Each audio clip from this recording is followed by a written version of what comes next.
Hello, everyone. Welcome to the Friday live session with Cédric. It has been a while, I think, I don't know, a few months at least. So it's really great to be back here with you. Thank you for taking the time. How have you been, Cédric? Good to reconnect. Yeah, no, it's been intense. I don't know how many months it's been, but it definitely feels like a year has passed. Lots of interesting things have happened. We've launched portfolio companies. We've made investments. My daughter's been growing and learning new things. That keeps me busy as well these days. I know it's been a good time overall, but I'm definitely ready for a bit of a summer break as well. I can imagine. Today, we want to talk about some side projects of yours, recent developments, and of course, one of our favorite topics, personal finance, also with a DeFi focus on top of what we have already discussed in previous episodes. So first, let's talk about your current projects. What's currently keeping you busy that you are ready for a summer break? So one thing is Liquidity launched a few weeks ago. Then we've also had the Liquidity launch. Liquidity is one of the borrowing and lending protocols that we support with Tomahawk. Been working very closely with the founder and the whole team towards the launch. The launch went well. Then we've had this pretty turbulent few weeks in the crypto space or blockchain space overall. And luckily everything went well, but that definitely took some attention. And then last but not least, definitely not least, I'm also constantly working on Tomahawk, on figuring out how we can better serve founders, how we can find the right companies, how we can best support them.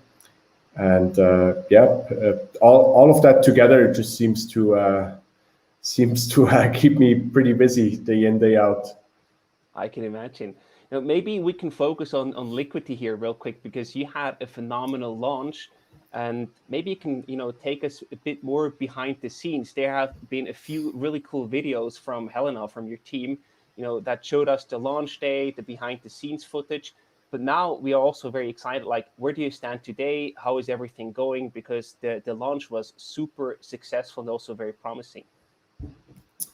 Yeah, let me just pull up the current numbers as we speak here. So maybe I can. Sure. I don't want to get While the numbers, wrong. A quick Yes. note to everyone listening or watching to this: if you do have any questions, could be anything that you want to talk about today. Of course, personal finance topics are welcome, but also anything else that you have on your mind that you want to address here. Post it in the comments, and we'll be able to actually address that live during our session here with Cédric today. So let me, I think, Liquidity. Yeah, let me try and share my screen real quick Yeah. To see if I can give you a bit of insights. Right, so my screen has come up now. So this is Liquidity. This is one of the front ends.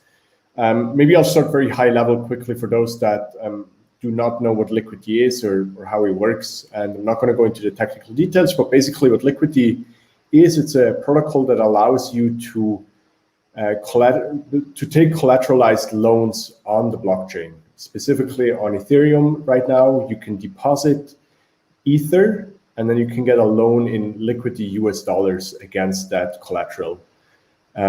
We see right here, so this is a Trove. So loan here is called Trove. I've done that. I've deposited 2 ETH, and I've gotten 2,100 LUSD in return. I'm a very small fish because overall we can see here that 960,000 ETH have been deposited, and that currently has the value of about 2.3 billion US dollars. Not too many users. I mean, comparatively, you would think like for such a huge sum there should be 10,000s of users, but just under 1,000 users. And what else is interesting? So let me stay high level. So why would you even take a loan? Like Silva, maybe that's a question I can ask you. Why would anyone take a loan? So now I've just said this is a protocol or an application where you can deposit ETH and you can take a loan in a stable coin. What would be the reason why you'd want to do that? Do you know? Do you probably have any? Yeah, you built the Ether, your Ether stake basically, but you need liquidity to buy a house or to go traveling, whatever. but at the same time, you don't really want to get rid of them and sell them, but you still would like to have some liquidity. So that could be a use case to buy a house for your family, for example. You have some experience there.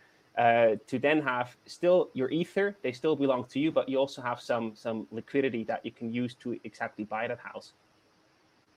Yeah, perfect. I think that's one of the big use cases is you want to stay long your investment, but at the same time you also want to use some, you have some liquidity needs in order to either buy a house or buy food or whatever it may be. The other use case is many exchanges like Binance, centralized exchanges mostly, offer you to make leveraged investments, meaning if you put $1 on the table, they allow you to invest up to $5, $10, or in some cases even $100 for that $1, as you increase your sensitivity. Now, whether that's smart or not, I think that will probably, it's not for our discussion here. But if you want to do that in a decentralized way, meaning without having to trust one third party, but instead in a decentralized way without that middleman, Liquidity is one other way to do that. So in case you want to leverage yourself against ETH, what you could do is deposit ETH, take out the loan in LUSD, use that LUSD to buy more ETH, deposit that ETH, and repeat that cycle. And because Liquidity has a pretty low minimum collateralization ratio of about 110%, you can do that in a pretty efficient way. The other thing that's kind of novel about DFINITY is that there is a borrowing fee of 0.5%, which you pay when you open a loan, but there's no more interest. So I can keep this loan open for as long as I want, and I don't pay a monthly or an annual or a quarterly interest rate on that. And then maybe the third case why you would want to do that is to get LUSD, because you can then, so there's a stability pool here. And if you deposit into this stability pool, like I've done here, you then participate in rewards. So you see here that I've gained about 10 LQTY since I started staking or depositing LUSD into this pool. And I've also gained some ETH. This comes from when there were liquidations, mostly in the last 2-3 weeks, maybe 3-4 weeks now. I got a tiny fraction of the whole pool that they got. Nice. Yeah. So that in a nutshell, that is Liquidity. Yeah. Go ahead. Yeah, and I just wonder, the launch was very successful. I mean, 2 billions or more than 2 billions locked in there. That's phenomenal. And I just wonder, how is it for you to be part of that? Is it like you are operationally also involved there, or do you cheer from the sidelines, or are just really happy about the current development? How do you experience the whole successful launch, and how much involved are you? Yeah, I can't claim any. I'm not operational at all. There's a full-time team of about 10 people around Robert, and they're doing a phenomenal job. They're working incredibly hard and putting in lots of hours. Let me quickly see if I can punch it. Yeah. So my role is we provided the first money to the company for Robert to get started with the idea, and at the same time, I became chairman. And in a way, I think I took the role of a coach. I helped, so it's Robert's first business, and I helped him navigate some of the challenges that you face when you go on the entrepreneurial journey for the first time. That might include how do you hire, how do you build your product. Like I was pretty involved in speccing some of the UI and UX concepts, not what we just saw, but some other designs that we worked on. Because that's always fun for me. I try to be close to tech because that is close to my heart. But I have to admit this stuff is pretty advanced, so I wouldn't say I understand every single bit, or I could navigate the code reliably. But overall, it's been a pretty fun but also challenging project on various ends, from complicated funding rounds, because we have tokens and there's equity and there's investors in different regulatory environments. There's all kinds of tax challenges and lots that we've learned together with Robert in the past 18 months, I'd say. Yeah, that must have been a steep learning curve. We also got the first question in here. Unfortunately, we don't see, for privacy reasons, not everyone's name who hands in questions through LinkedIn. But here, one question is, how many users are currently using Liquidity? I'd say that's the 833 that we just saw when I shared the screen. So because one user can only open one trove, so you can enlarge that trove, or you can take some, or you can pay back some money and close it. But I think it's 833 people that are, and institutions or entities or whatever you want to call it, but 833 different parties that are currently contributing to Liquidity. Got it. I just read the question comes from Karim. Thank you for handing that in. And that's actually not a super high number if you look at the total value locked from my perspective. Is that a risk from your perspective, or is that just how things go? I think with DeFi, we're still at the very beginning. I think there's not, I mean, let me ask you, like, do you currently use any DeFi products? Not too much. I mean, a bit of Bitcoin, a bit of Ethereum, but yeah, not too right. much. But those I would consider just holding tokens. But do you use any sort of protocols, any sort of DeFi apps, anything that produces a yield, or so? Not yet. So I think that's that we should make that our goal to get you up to speed. And I'm by far not an expert either when it comes to being a user of all these platforms, but I think we're still very early, and that's why you don't see a ton of people using it. I also know that you can insure yourself, what a lot of people do because they invest pretty large amounts. What you can do is insure yourself against protocol risk, so that if there is a bug in the Liquidity code and there's a financial consequence in your funds, you can insure yourself also in a decentralized way, for example, with Nexus Mutual. But I know that they are currently looking for more funding for the Liquidity coverage. So maybe that's also something that's blocking more users from entering the space or using this app right now, that it's still early. And also myself, whenever I do transactions and whenever I open a trove or close a trove or move money from one place to another, it's still, I want to make sure I'm focused. I am just doing one thing at a time.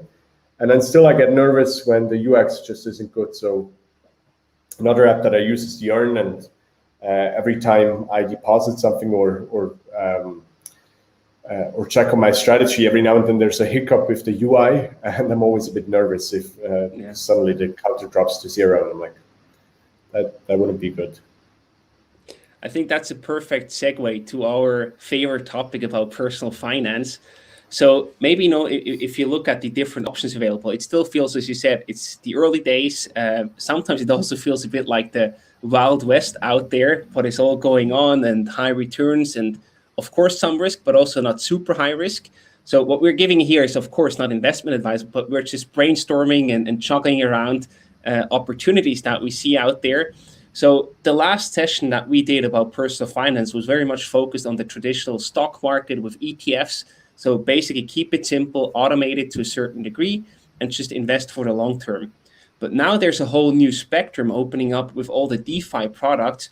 Yesterday, our friend Remo Uherek published a video about how he creates passive income with adding liquidity, as you just mentioned, to a pool or staking and everything. So out there, what are the options that I, as a personal investor, have available, how I can also add additional return to my portfolio? It's a pretty open question, but let me see if I can quickly bring up DeFi Llama. I think that's a good place to start this. Let me share my screen again. Sure.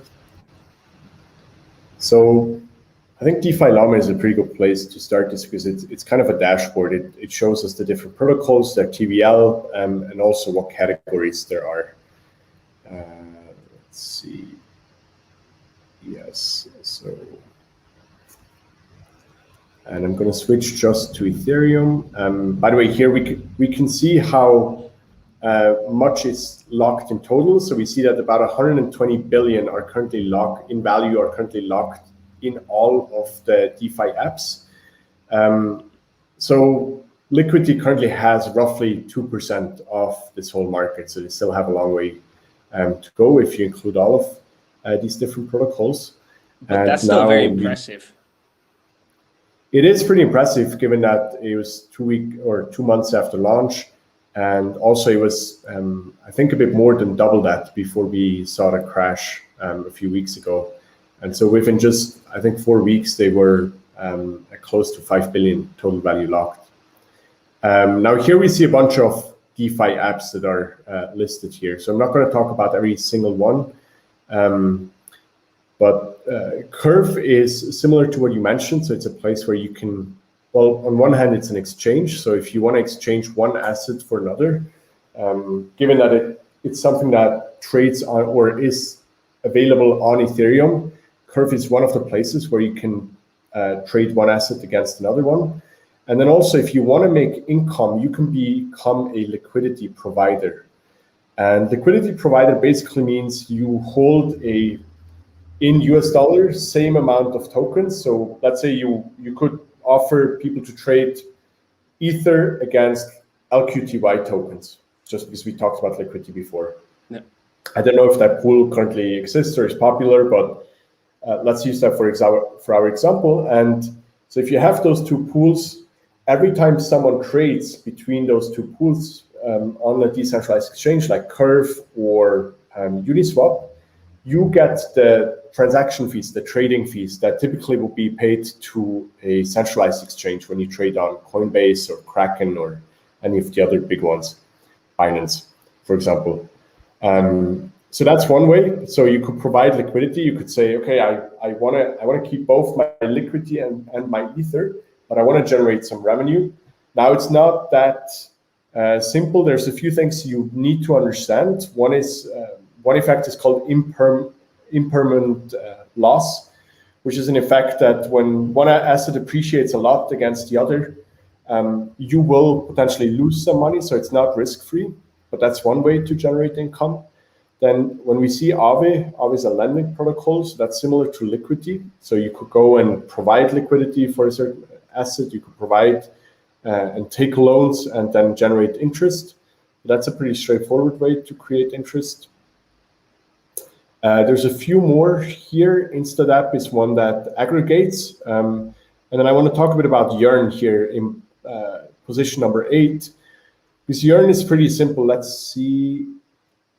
Yeah, I can't open it here right now, but if you open it, you'll see a bunch of strategies based on an asset. And very often what people do is they use a stable coin like USDC or USDT or DAI, and they put it in one of those Yearn strategies, and then Yearn will generate returns and some of these strategies in the background are really elaborate. So they might take your USDC and then turn that into another coin, deposit that coin into a Curve pool, reap the Curve benefits, then transfer it all back. And from that, they will project that you will get somewhere between 8 and 25% return in the next year from that strategy.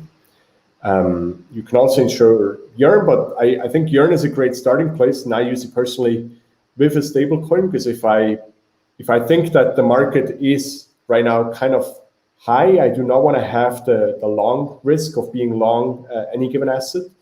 So I put my money into a stable coin, I deposit it into a Yearn strategy, and then I still generate returns of, I think currently, let's see if we see this. No, this is just how much money there is, but I think currently in their USDC strategy, they have about 300 or 400 million locked. So reasonably small compared to any given ETF, but also not tiny anymore. So there's a good amount of people that are using these tools now. And as with anything else, my recommendation would just be to start small, set aside some money, maybe use, 5% of your portfolio or 2% or 10%, depending on how risk averse or risk friendly you are.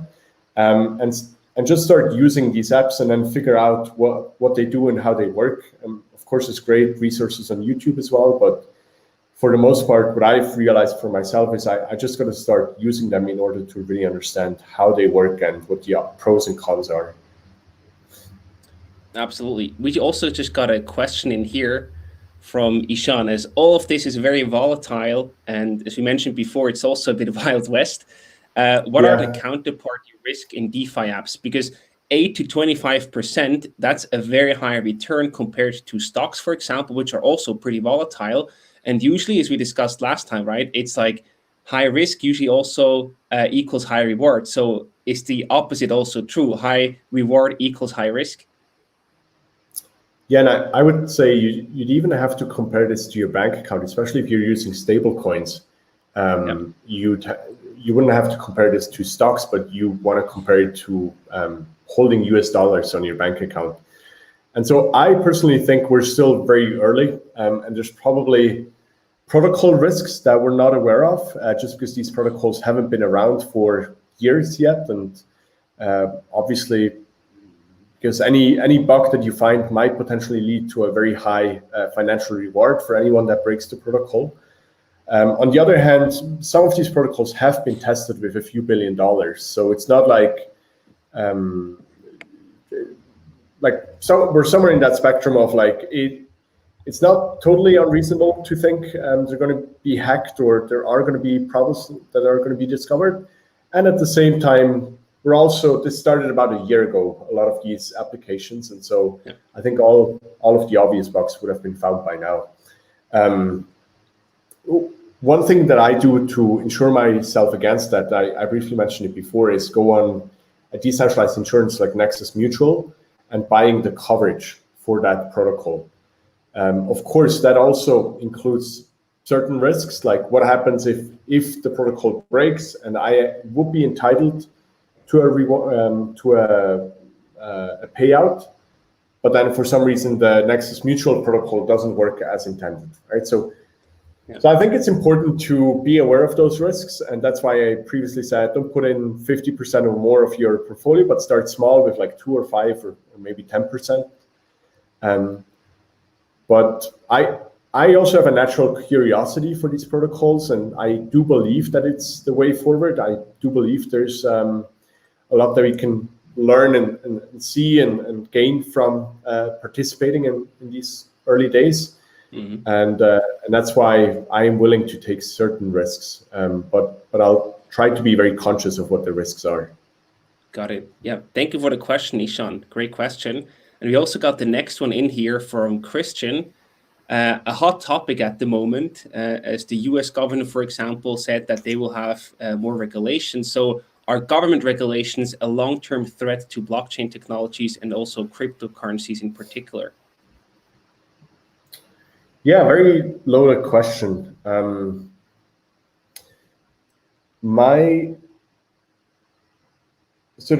think there's a couple of angles how you could look at this. One is blockchain-based currencies and tokens are fundamentally built in a way where it's very hard to regulate them at first sight, right? It's very hard for someone to say from tomorrow on, no one can own Bitcoin anymore, or we're going to take all of Silvan's Bitcoins and we're just going to freeze them. That's just, the technology avoids that.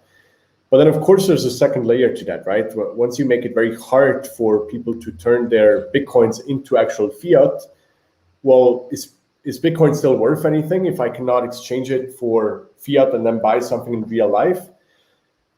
That's an important question. And how would they do it? One of the ways they could go about is introduce high taxes on either revenues or income you generate through those protocols, or high taxes on the capital gains that you make on holding such assets. I think it's a real risk, but I also think that by now we've seen quite a bit of institutional adoption, and so it's not like the government would just be going against a few people in the population, but I think there's some pretty powerful players that have entered the game not too long ago and have done so very publicly.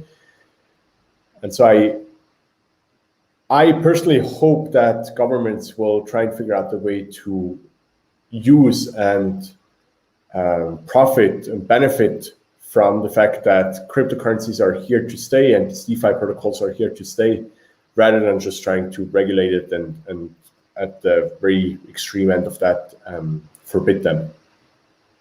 Absolutely. And we also got the next question here. It's very specific. I haven't heard about it, but maybe you have. Pascal asked, did you hear about Hedera? I hope I pronounced it correctly. And if yes, what do you think about it? Yeah, so there's a project called Hedera Hashgraph. Pascal, I have to say, I don't have a public opinion to share on Hedera. I'm aware of the project mostly from when I followed it probably like 3 or 4 years ago, but I don't have an up-to-date opinion that I could share. By the way, I'm loving the questions. It's great to, we seem to have really hit, well, for one, I think it's the first time that we're live streaming on LinkedIn as well. So it's great to see traction or a lot of questions coming from there. And maybe it's also the topic that really hits a nerve. Absolutely. We also here, we probably have a liquidity specific question that we can also bring up here. Here, I think that was related to the liquidity topic that we addressed before. So we have the 10% over collateralization. So basically, you need to have more assets in there as a backup than what you get out as a loan, right? And when the market is having heavy corrections, as it happened over the past few days, does that then not actually happen or move to liquidations of the assets quickly? Because if you cannot collateralize your loan, basically that you take out with the 10% collateralization ratio, then your assets gets liquidated automatically by the protocol, right? Yeah, so I think first I want to say that's the absolute minimum ratio, right? As soon as you fall between 110%, you are at a very high risk of being liquidated. And so you never want to collateralize your loan with just 110%. If you saw my screen before, I think my loan is currently collateralized at about 230, 250%, exactly because I still want to sleep. And I don't want to worry about these market swings. I do not want to wake up and the first thing that I have to do is check prices and then take action. And I think there's a third component, which is that once markets start to drop and people realize they need to recapitalize their loans, that often means gas fees are becoming super high, right? Because you're not going to be the only person in that moment that's trying to move some ETH from one place to another. And so what we've seen 2, 3, or 4 weeks ago when that crash, the first crash happened, was pretty high gas fees, and they made it prohibitive for you to take out or re-collateralize your loan at that moment. Because if your loan is as small as mine, the one that I've shown, which is only $2,000 or $3,000 worth of Ether, then it might not be justified to move in additional Ether at a cost of $50 or $60 per transaction. Yeah. So yes, I mean, it's a big risk, and you definitely want to over-collateralize your loan by more than just 10%, because 10% is the bare minimum. Why I pointed it out is because liquidity is better in that sense than other lending and borrowing protocols before that typically have a minimum collateralization ratio of 150%, which then means you have to collateralize by maybe 300 or 350% to be far enough away from the point where your loan gets liquidated. Yeah, right. Great. I also have a hypothetical question for you. So let's say you get 10,000 or 100,000 Swiss francs today. You find them on the street. You are not allowed to invest them in an ETF strategy, but you have to look for alternative investments beyond the current ETF strategy that we discussed last time. What do you do with the money? Well, I feel it's a trick question. If I find it on the street, I'm probably supposed to bring it to the police station and see if anyone can return it. But if you're asking me if it's a gift or just extra money that I get from somewhere and I have to invest it, currently I will probably put it in Yearn. That's what I do with some of my money, or maybe I would split it up like 50-50 or 30-30-30. And put it in 2 or 3 different DeFi protocols. So concretely, what I'd have to do is I would have to use some sort of fiat on-ramp. So I assume that the money that I found on the street is either Swiss francs or US dollars or euros. So I put that somewhere where I can exchange it against a stable coin, preferably USDC or DAI or USDT. And then I would probably use one of those strategies where I can just deposit that stable coin and generate yields. And I will probably choose 3 different strategies, 3 different underlyings, ideally in 3 different apps, so that my protocol risk is as diversified as possible. Yeah. And then I would check in on a weekly basis, so it's not as I think you cannot be as passive as you are with your ETF strategy, just because the space evolves so quickly. You want to keep an eye on what's happening. Even just holding these assets in your wallet might require you to update your wallet from time to time. So I would set a reminder for myself to go in and check on a weekly basis, see what's happening, how my expected APY changes over time, and try and find out what's causing that volatility. Mm-hmm. And based on what I see, what I learn, I would then probably either diversify more or concentrate into one strategy. Yeah, nice. And the past few days, they have been pretty rough from a crypto perspective. Markets basically been in a free fall, or at least declining. Does that make you nervous, or how do you deal with these days?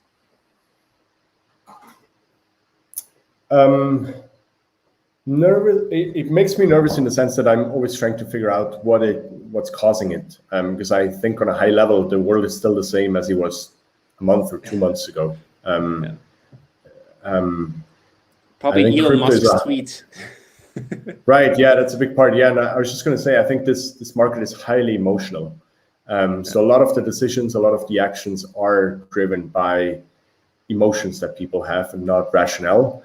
And of course, that does make me nervous, because if you cannot understand why a larger crowd is acting a certain way, I think that if it doesn't make you nervous, it should at least make you curious. At the same time, I haven't sold anything.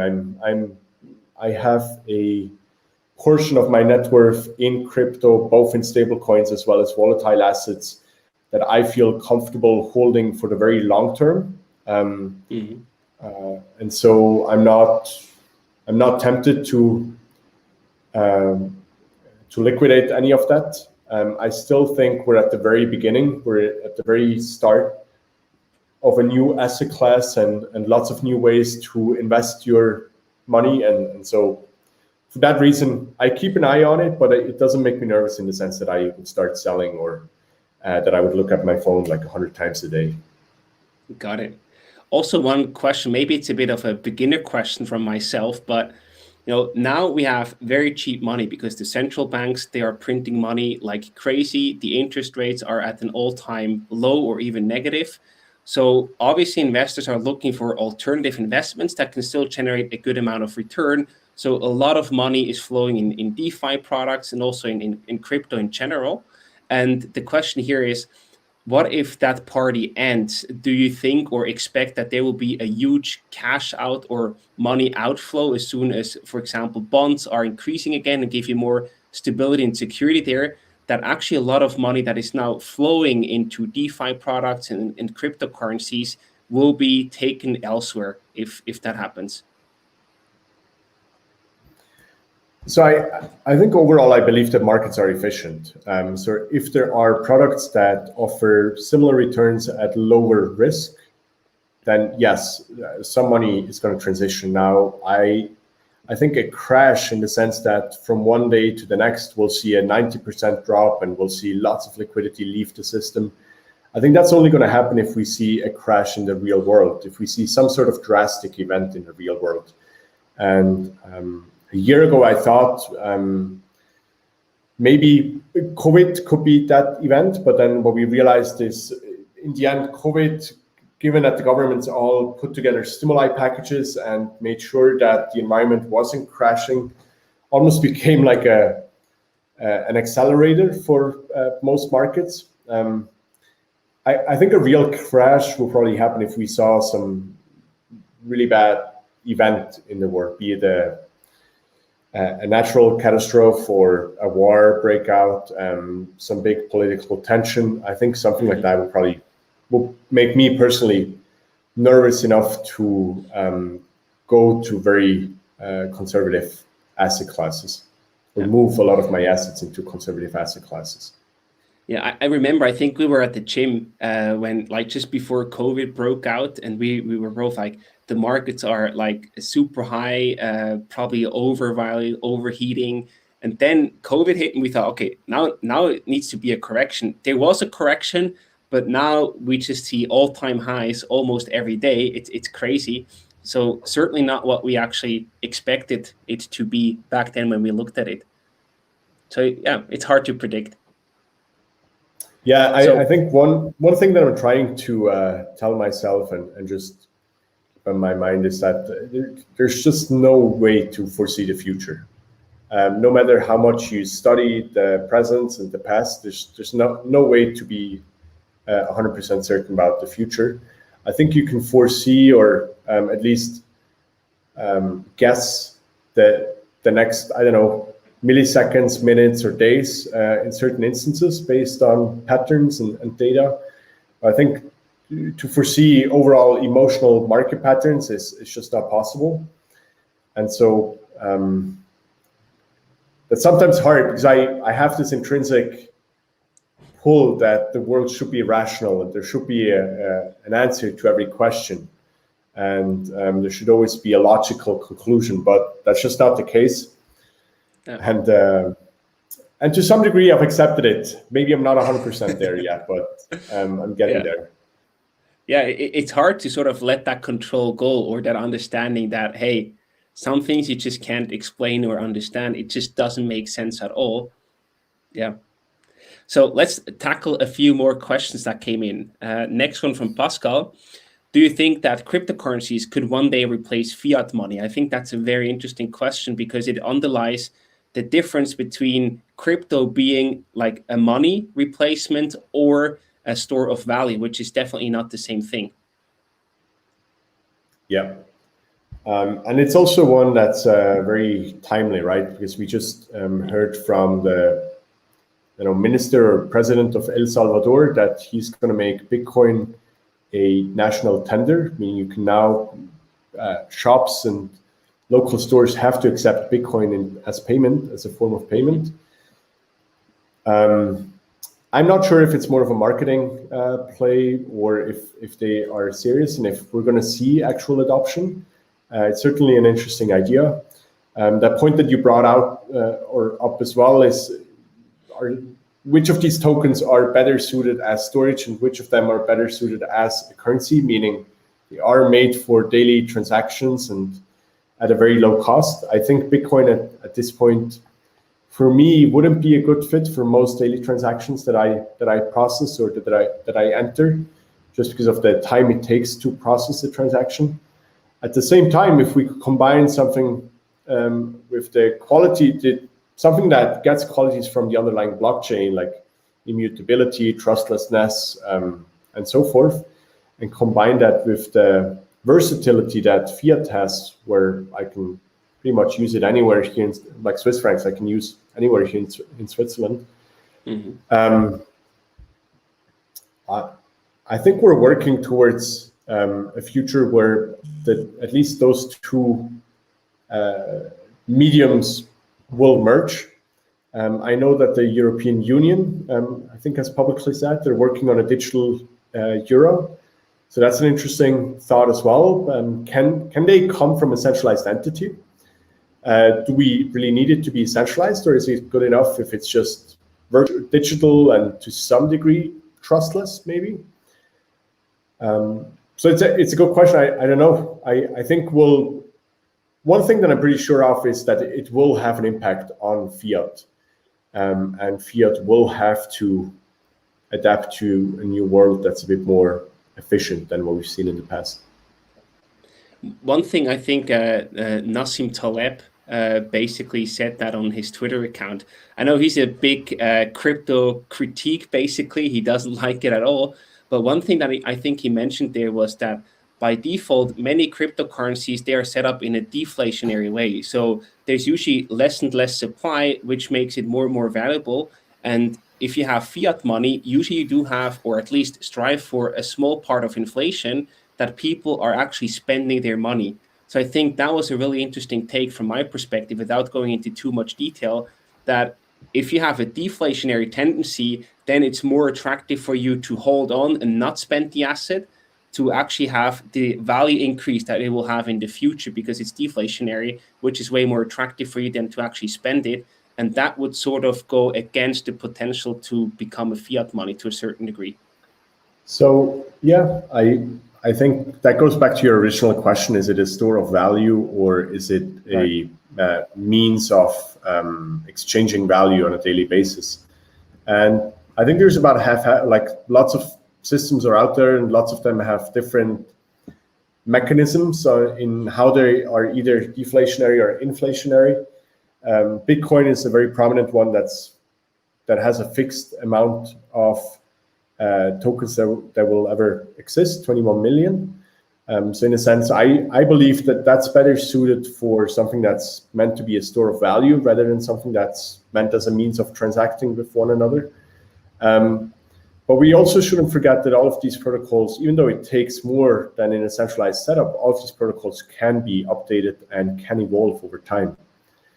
And so that's something to keep in mind. So there's, if the general population agrees, there should be, or the general amount, the majority of all miners agree that Bitcoin, there should be more than 21 million Bitcoins, then that's something that can be implemented. Right. So we have a few more questions here coming in. I would like to try to bundle them together topic-wise as good as possible. So Martini Mondo asks, why do you prefer proof of stake over proof of work? Maybe you have to quickly explain the difference, and also explain your choice, basically. I'll try. I think that's also one that can be tackled on many different levels, but I'll try to find one that the way I think about these. So first of all, for those who don't know, proof of stake versus proof of work, and then a few other proof methods is called, what is the consensus mechanism? And consensus means, how do we all agree in an environment where everyone is equal? No one has a special role. So it's not like a client-server relationship where a central party makes all the decisions and all the clients follow. And maybe one quick way to visualize that is, Silvan, if we're, the two of us are in a room with 10 more people, and we have to design a system to find someone that randomly pick someone out of the 10 people in this room. What is a system that we could use? Multiple systems. We can try to keep track of everything. It's probably a lot of administrative effort to do it in a manual way, right? Well, I'm just trying, so because ultimately what it comes down to in these trustless systems is finding someone that does the next step. In the case of cryptocurrencies, it's often defining what goes into the next block, writing that, and then distributing that to everyone else. And if we knew in advance who that person was going to be that's going to write the next block, now we can cut a deal with them, right? We can blackmail them, or we can incentivize them to lean in our favor and game the system. But we don't want to do that. We want to have a system where it's never clear until the moment when it happens. None of us can foresee who that person is going to be that's randomly picked by this algorithm that we all agree on and we all concurrently execute. And it's a very real problem, right? Because there's at first, and it's a very hard problem, because at first you think, okay, if we're the 10 of us in this room, we're just going to pick whoever's birthday is closest. But then that's in no way random, right? All of us already know who the next, like if we all have the information of everyone's birthday, then we know who this is going to be. Yeah. So that's essentially the core problem that the inventors of these early blockchain protocols have been trying to solve. And now I'll get to the way they're solving it. So Bitcoin is a very prominent example for proof of work. And what proof of work is the mechanism that they chose is by giving everyone in this room a task, and whoever finishes it first and can show everyone else that they've solved this task correctly, that person gets to define the next block. That person is rewarded for their success and for being first, and then the game starts all over. In a way, one way I think about this is by solving Rubik's Cubes. So all of us get a Rubik's Cube. None of us are specially trained at solving Rubik's Cubes right now. All of us get the same Rubik's Cube messed up in the same way in front of us, and whoever solves it first gets to define the next block. So that's proof of work. And the problem with that is now there's miners that have accumulated a lot of knowledge about how to solve Rubik's Cubes in the most efficient way. They might have employed a whole army of people that are best at solving Rubik's Cubes. And all of that consumes a lot of energy. And all that energy in the end is wasted because the only the only thing that energy goes to is making the system more secure, instead of executing transactions or executing interactions between decentralized apps and so on and so forth. So that in my view is an inherent flaw of proof of work. Now, proof of stake is a bit more complex, and I don't have as simple of a comparison as I have for proof of work, but in a sense, proof of stake means if I am willing to lock 10 tokens or 100 tokens for a certain amount, let's say for a month, for that full month, every time we are trying to find one person in the room, I get a lottery ticket. Now, we're not gonna, I can pick 10 lottery tickets. If I deposit 10 tokens for 1 month, I can pick 10 lottery tickets from this bowl in the middle of our table. And so the more tokens I deposit, the higher are my chances that I will be the winner of that lottery, and I will get to define the next step, the next block for this network. There's two things I like about proof of stake. One is it really aligns financial incentives with mining incentives. What I mean by that is someone that puts more money and locks up more money has a higher chance, and that person also has a much lower chance, an inverse chance to game the system. Because if they game the system and everyone realizes, they are going to lose the most money because their money is currently locked, and if the price drops, then they cannot take out those tokens and sell them in that moment. And second, it's a much more efficient process in terms of energy consumption. So there's not as much energy and electricity being burned and used to run that process, because it's much simpler mathematics. We don't have to make it harder to pick a lottery ticket. We just make it more expensive in the sense that you have to lock up more and more of your stake in order to participate in the lottery and have a real chance at picking the next block. So short answer, I prefer proof of stake. Awesome. You also mentioned it, but here's a question that is probably worth repeating. Which tool do you use to get passive income from cryptocurrencies, and on which cryptocurrency? Yeah, so again, of course, not financial or investment advice. I'm only sharing my experience. If I were new to this and I had 100 units, I would use 1/3, so 33 units, and deposit it into 3 different projects. The website that we showed earlier, DeFi Llama, can be a good starting point to go and see which protocols are out there. There's lending and borrowing protocols like Liquidity or Aave that you could use. And then there's other protocols that allow you to deposit stable coins and generate income based on that, like Yearn. And third, there's exchanges, decentralized exchanges, where you can become an LP and generate revenue based on the liquidity that you provide. And so I would probably pick one out of all of these categories and pick one that I think I find interesting. So I would go with Yearn, Liquidity, and maybe Curve, and start with those and then observe it on a weekly basis. Perfect. And we also have some non-crypto or DeFi related questions coming in. Here from Muhammad. Would it be an eye catcher for you, focusing on all your black 64 things that you own? If you see a mainly all black designed food and beverage product, what would it tell about the product to potential buyers? So this is really playing your all black focus in terms of the things that you own. I think with food, I'd be conscious of what it is that I put into my body. So if I'd see a black carrot, I would ask myself, does it really have to be black, or does it come with any negative side effects if it's black? In general, of course, I've had all kinds of black foods, from black burgers to black bread to probably even like black water over the years. I also have black toothpaste. So I'm always up for it to try something new. But overall, like if I'm thinking of introducing something into my daily diet, I would probably first ask myself, is there a reason why it's black other than for it to be black? And if that's the only reason, is there a downside to that decision? And then what would it tell about the product to potential buyers? I'm not sure I get the question. In general, I want to say don't make food black.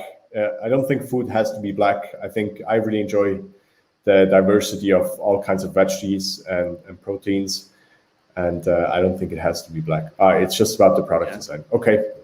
Yeah, I mean, you know me, if something is available in black and it's as good as any of the colored versions, I am leaning towards the black version at all times, just because it reduces decisions I would otherwise have to make. So I'm curious to see what Mohammed is working on.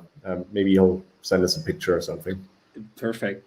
Yeah, I just realized, if you would be fully consequent with the going all black, then you would only drink Coke or Coke Zero instead of water. Or coffee, yeah. Or coffee, yeah, true.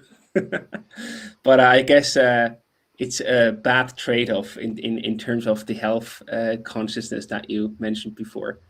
So, hey, I think we worked through most of the questions, and it's probably also time to wrap up this session with sort of an outlook about what you will be doing over the next few weeks and months. So what do you have planned? Any exciting news to share in that regard? Yeah, so I'm trying to make a bit of time this summer to really deep dive on a lot of the questions that came up today. Like, what is the current state of DeFi? What is going on? Which protocols and which products should I use? What are the risks? What are the upsides? What is the potential of all these new asset classes? I do believe that we're at the very beginning, mostly because the infrastructure in which all of this is built right now is very limited. And I do believe that in the near future, we'll see protocols like DFINITY and others that provide us with what I call the broadband internet of the decentralized web, meaning they'll make all kinds of richer applications possible. And so I want to take a bit of time to really research the space at the moment, meet founders, meet users, run my own experiments, maybe build a product or two as well. And I'm sure it's going to be exciting. Maybe midway, end of July, we can have another session here. I'm also thinking of either capturing my thoughts in a blog or publishing them in shorter bits on Twitter or doing a course.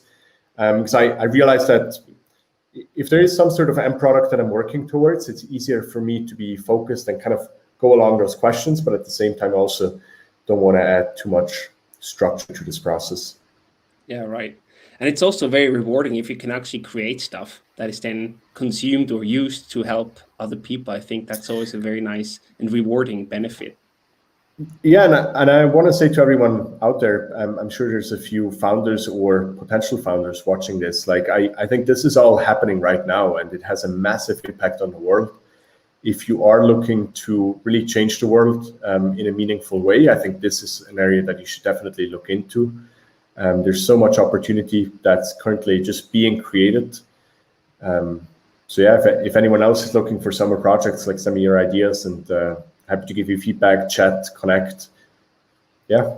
Yeah, Karim and others also ask, how can they best reach out to you? What's the best channel to get in touch?